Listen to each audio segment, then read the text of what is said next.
Assalamu alaikum students, how are you? I hope you will be fine students. Me Muhammad Jafir, I hope you will be fine students.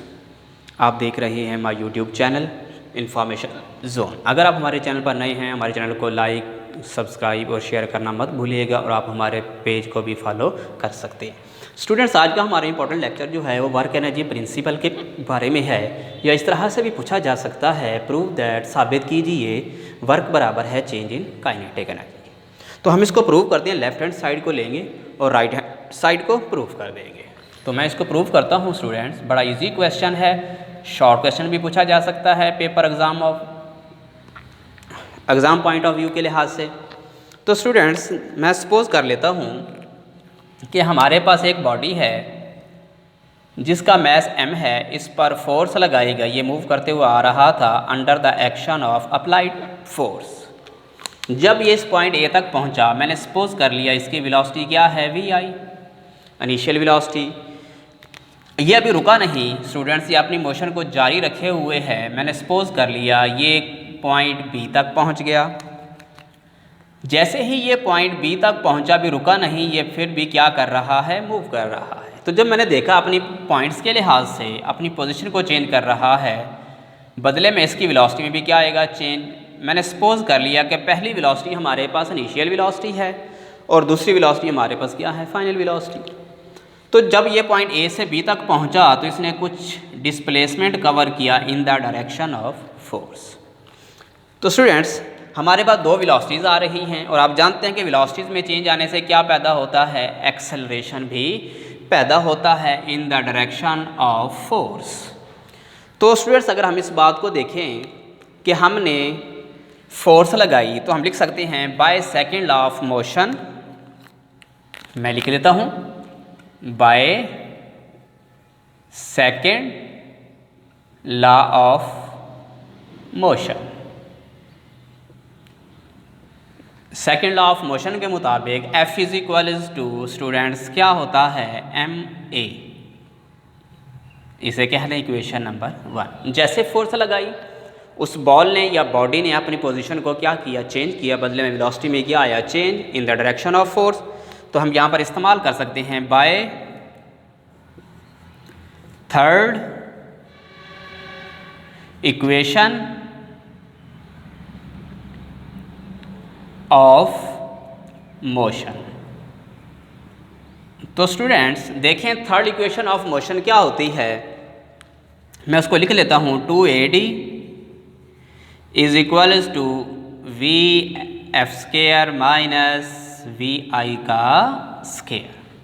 तो students, अगर हम यहाँ से D की value निकालना चाहें तो जो मिलेगा हमें, D is equals to 1/2A into VF² minus VI का स्केयर। इसे कह दें स्टूडेंट इक्वेशन नंबर 2।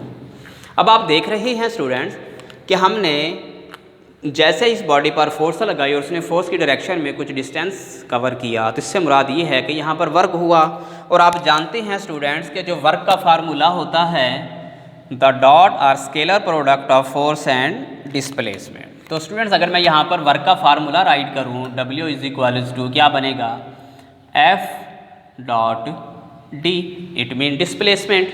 तो देखें स्टूडेंट्स, अगर हम डॉट प्रोडक्ट को ख़त्म करें, ये बन जाएगा FD cos थीटा। और आप देख रहे हैं स्टूडेंट्स, यहाँ डायग्राम में फोर्स की डायरेक्शन भी फॉरवर्ड है और डिस्प्लेसमेंट की डायरेक्शन भी क्या है, फॉरवर्ड है। इट मीन दोनों क्या हैं, पैरेलल। मैं लिख देता हूँ फोर्स और डिस्प्लेसमेंट ये दोनों क्या हैं, पैरेलल हैं। और यहाँ पर जो एंगल बनेगा वो 0 डिग्री का बनेगा।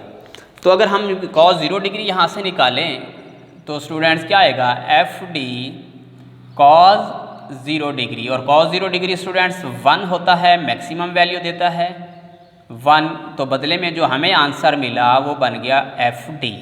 तो स्टूडेंट्स, ये हमारे पास वर्क आ गया FD। अब देखिए, हमारे पास F की वैल्यू भी मौजूद है और D की वैल्यू भी मौजूद है। तो मैं यहाँ पर लिख देता हूँ पुट द वैल्यू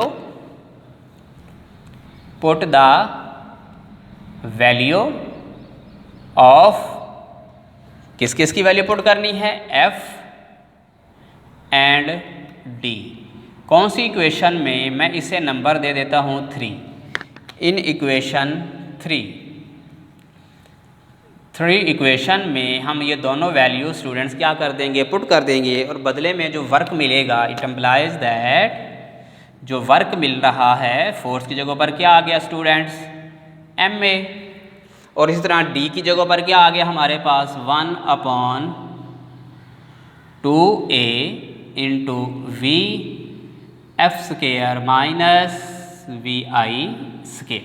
तो स्टूडेंट्स अगर आप थोड़ा सा तवज्जो करें, a से a कट जाएगा, m/2 अंदर क्या हो जाएगा, मल्टीप्लाई बारी बारी दोनों के साथ, और जो वर्क मिलेगा ये बन जाएगा half mvf square minus half या 1/2 mvi का स्केयर।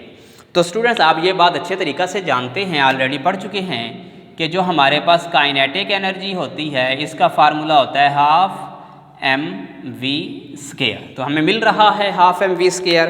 तो स्टूडेंट्स हम यहाँ पर राइट कर सकते हैं वर्क इज़ इक्वल्स टू, यहाँ पर काइनेटिक एनर्जी आ जाएगी हमारे पास फाइनल, और ये वाली जो काइनेटिक एनर्जी है ये क्या कहलाएगी, इनिशियल।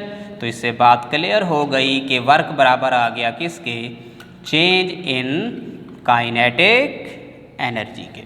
तो स्टूडेंट आई होप आपको ये शॉर्ट क्वेश्चन भी समझ आ गया होगा। अगर कोई बात समझ नहीं आई तो आप हमारे चैनल के कमेंट बॉक्स में जाकर कमेंट कर सकते हैं और हम आपको इनका आंसर देंगे। दुआओं में याद रखिएगा, हमेशा मुस्कुराते रहिए। अल्लाह हाफ़िज़।